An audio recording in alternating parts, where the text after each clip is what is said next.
Bonjour à tous et merci de suivre RTI 1. Il est 6h30 et c'est l'heure de vous informer. Le président Alassane Ouattara est à Abuja depuis hier samedi. Le chef de l'État va prendre part ce dimanche au 60e sommet ordinaire des chefs d'État et de gouvernement de la CEDEAO. Mais avant, le président de la République a procédé dans l'après-midi de samedi à l'inauguration de la nouvelle chancellerie de l'ambassade de Côte d'Ivoire au Nigeria. Le défi, c'est tout simplement le symbole du dynamisme de nos relations avec le Nigeria. Le compte-rendu de Viviane Aïma. La nouvelle chancellerie diplomatique dont la Côte d'Ivoire vient de se doter à Abuja, la capitale politique nigériane, démontre tout l'engagement du président de la République Alassane Ouattara à bâtir une solide relation entre son pays, la Côte d'Ivoire, et le Nigeria. En effet, si jusqu'à l'avènement au pouvoir du président Alassane Ouattara, les relations diplomatiques et de coopération entre ces deux pays avaient peine à décoller, depuis 2011, elles s'intensifient. Ainsi, la chancellerie de l'ambassade de Côte d'Ivoire, qui était dans le passé logée dans un bâtiment en location, fait désormais place à une imposante construction, reflet de la position de la Côte d'Ivoire dans la sous-région ouest-africaine. Les travaux de réalisation démarrés en mai 2018 se sont achevés en décembre 2020. Et ce samedi 11 décembre 2021 marque l'inauguration par le président de la République Alassane Ouattara de ce patrimoine ivoirien en terre nigériane.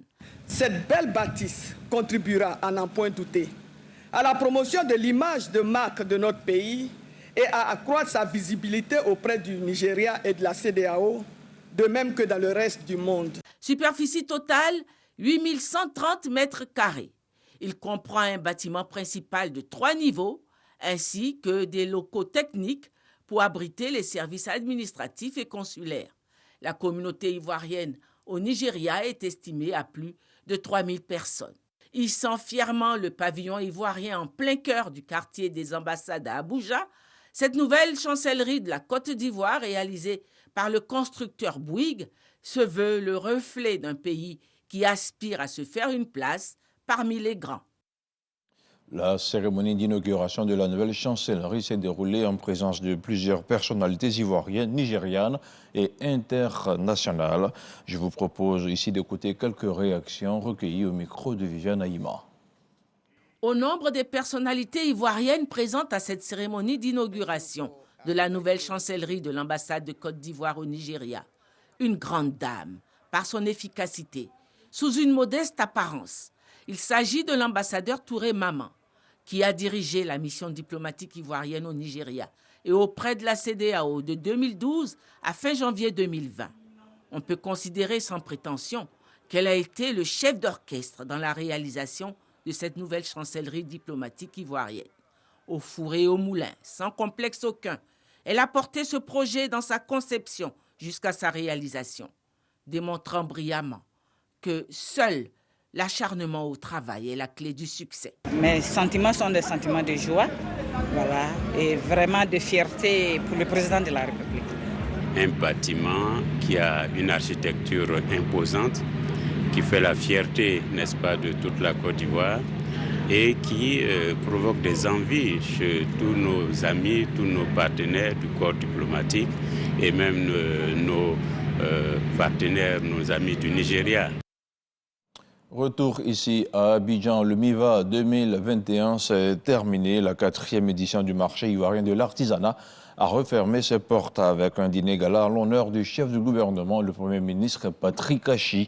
Le MIVA se positionne désormais comme le premier marché africain qui va célébrer des artisans lauréats du continent. Et ce d'ailleurs, on regarde ce reportage d'Espérance Gakale avec le commentaire d'Abou Sanogo. Des artisans et des invités vêtus dans différents motifs de pagnes africains tissés. Nous sommes au dîner gala de la 4e édition du marché ivoirien de l'artisanat, MIVA. Sur plus de 600 artisans, 50 ont été sélectionnés et récompensés pour la qualité de leur création. Le MIVA Né de la volonté du gouvernement de faire de l'artisanat un outil de création d'emplois et un levier de développement économique et social, est le premier salon africain artisanal qui célèbre l'excellence. L'artisanat ivoirien a pris un pas énorme en avance. Ce soir, nous avons tenu à lancer l'appel du consommé ivoirien. Consommons ce que nous produisons dans notre pays, mais surtout appeler les Ivoiriens à prendre sur eux donc la valorisation du pain tissé. Le salon a pour ambition de faire d'Abidjan une vitrine de l'artisanat pendant les 10 derniers jours. Pour le Premier ministre Patrick Achi, l'artisanat occupe une place importante dans l'économie de la Côte d'Ivoire.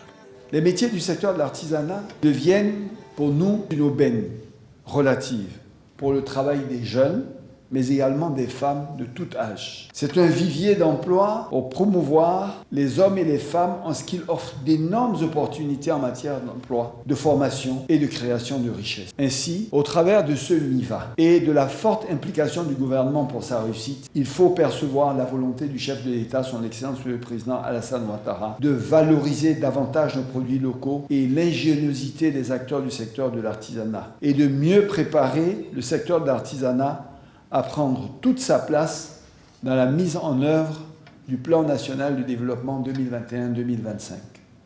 Les innovations pour cette 4e édition sont d'identifier la meilleure région de Côte d'Ivoire, promotrice de l'artisanat, de créer un village des métiers de l'artisanat et de récompenser les meilleurs artisans. Autre chose à présent, soucieux de préserver le pouvoir d'achat des consommateurs, surtout en cette période de fin d'année, une période de grande consommation. Le Conseil national de lutte contre la vie chère est sur le terrain. Dans l'Agnébi-Tiassa, le CNLV a sensibilisé les commerçants sur le respect des prix conseillés par le gouvernement. Au cours de la visite, le comité local de la lutte contre la vie chère d'Agboville a été installé. Le compte-rendu de Godefroy Okambawa. Nous sommes de plein pied dans le mois de décembre. Les fêtes de fin d'année approchent à grands pas. Période de grande consommation qui rime avec la flambée des prix sur le marché. Pour prévenir ces hausses délibérées et permettre aux Ivoiriens de passer de belles fêtes en toute quiétude, le Conseil national de lutte contre la vie chère monte au créneau par question d'augmenter les prix. Sur le marché d'Agboville, dans la région de l'Agnébi-Tiassa, Dr Rani Didis Bakone passe le message à travers des échanges francs avec les commerçants. Le gouvernement, au mois de juillet 2021, a décidé, parmi les mesures immédiates de lutte contre la vie chère, de se rapprocher des populations. Et cette mesure pour se rapprocher des populations s'est traduite par la mise en place de comités locaux de lutte contre la vie chère dans toutes les régions de la Côte d'Ivoire. On veut permettre aux populations de pouvoir fêter dans la joie sans flamber des prix. C'est le mot d'ordre que le gouvernement lance, des fêtes solidaires. Il y a des prix homologués, il y a des prix certifiés. Quand vous allez à la station, quelle que soit la station de Côte d'Ivoire, vous savez aujourd'hui que votre carburant va vous revenir à 615 francs le litre. C'est la même chose pour des produits comme le gaz butane. Et nous devions nous battre pour maintenir les prix à un certain niveau. Le dialogue, rien que le dialogue et la discussion permanente avec les différents acteurs du commerce devrait nous permettre de maintenir cette situation. Avant cette descente sur le terrain, le comité local de lutte contre la vie chère d'Agboville a été installé à l'issue d'une séance de travail. Ce comité est présidé par le préfet de région. La MUGEFSI, la Mutuelle Générale des fonctionnaires de Côte d'Ivoire, renouvelle ses instances. Il s'est tenu hier samedi le vote de 300 délégués qui constituent le collège des grands électeurs. Ces derniers seront à leur tour chargés d'élire le nouveau président. Issa Jonayo. La Mutuelle Générale des fonctionnaires de Côte d'Ivoire, MUGEFSI, renouvelle ses instances au collège moderne du plateau. Les agents et fonctionnaires de l'État sont sortis pour voter dans le calme. Au CAFOP d'Abidjan, au plateau, même ambiance au niveau du vote. Je suis venu donc faire mon droit de mutualiste, c'est-à-dire réaliser mon droit civique, le vote. Et donc je voudrais inviter l'ensemble des fonctionnaires agents de l'État en activité ou à la retraite de venir effectivement participer à leur droit de vote. Pour s'assurer du bon déroulement du scrutin, le ministre de l'Emploi et de la Protection sociale, Adama Kamara, visite les différents centres. Je suis heureux de faire cette visite dans les lieux de vote.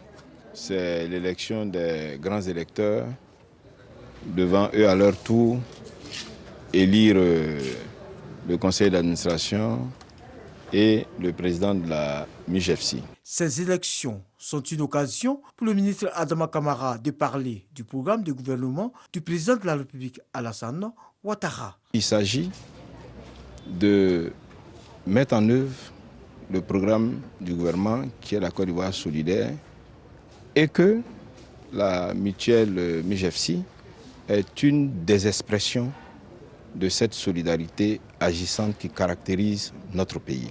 À l'issue du scrutin de ce jour, 300 délégués sortiront des urnes pour constituer le collège des grands électeurs. Après quoi, ces grands électeurs se chargeront d'élire au mois de janvier prochain le président de la mutuelle. Les résultats sont attendus pour ce dimanche. Et cette troisième rencontre du comité mixte de matérialisation des frontières entre la Côte d'Ivoire et le Burkina Faso, la rencontre aura permis de retrouver et de redéfinir le tracé frontalier entre les deux pays. Il s'agit à terme de mieux accompagner les politiques de développement et de lutter efficacement contre la migration, la transhumance, mais également le terrorisme. Le témoignage de Franck Kouadio. Les initiatives pour une matérialisation fiable de la frontière entre la Côte d'Ivoire et le Burkina Faso en phase optimale. Grand Bassam, c'est la troisième rencontre de la commission paritaire mixte chargée de cette matérialisation. Faire l'état des lieux de la documentation, de réfléchir sur le mécanisme de financement parce qu'il ne s'agit pas seulement de planifier les activités, encore faut-il pouvoir les mettre en œuvre. Le décor est planté. Il faut cependant presser le pas. Cette frontière commune, héritage de la colonisation, doit aujourd'hui être un moteur de renforcement de la cohésion entre les deux pays. À cette rencontre donc, il a été question de faire le point de la recherche documentaire. Nous allons à la prochaine étape projeter des missions de recherche documentaire dans certains pays, notamment la France, le Sénégal et même les États-Unis. Pour aller dans ces missions-là, il nous faut faire l'état des lieux pour voir quels sont les documents qui manquent, quels sont les documents qui nous sont à portée de main. Des sources documentées qui s'élaborent bien. Nous avons la ligne frontière, je crois, c'est près de 530 km. Il nous faut de la documentation, des fonds d'archives, des documents coloniaux qui nous permettent de passer d'un point à un autre jusqu'à la fin de la ligne frontière. La commission mixte installée en février 2019 à Abidjan. Des réunions conjointes ont lieu entre les capitales ivoiriennes et burkinabé pour que d'ici à 3 ans soit élaboré un plan d'action profitable à tous de la matérialisation de la frontière entre les deux pays. Dans l'actualité internationale, hier samedi, au moins 70 personnes ont été tuées dans le Kentucky, aux États-Unis, après le passage de plusieurs tornades qui ont aussi balayé plusieurs autres régions du pays, et pour cause l'effondrement du toit d'une usine de fabrication de bougies, notamment a fait d'innombrables victimes dans la ville de Mayfield, avant de dévaster le Kentucky, état à la limite du Midwest et du Sud profond. Cette tornade a aussi fait des victimes et des dégâts dans plusieurs États du sud-est et du centre-sud des États-Unis vendredi. Et puis du sport, avant de terminer, le champion du monde de Formule 1 sera connu ce dimanche. Le Néerlandais Max Verstappen partira en pole du dernier Grand Prix de la saison à Abu Dhabi après avoir dominé samedi les qualifications. Lewis Hamilton, son rival pour le titre, s'élancera à ses côtés en première ligne. Ce 6h30 s'arrête ici. Merci de l'avoir suivi. On se retrouve ce soir à 23h.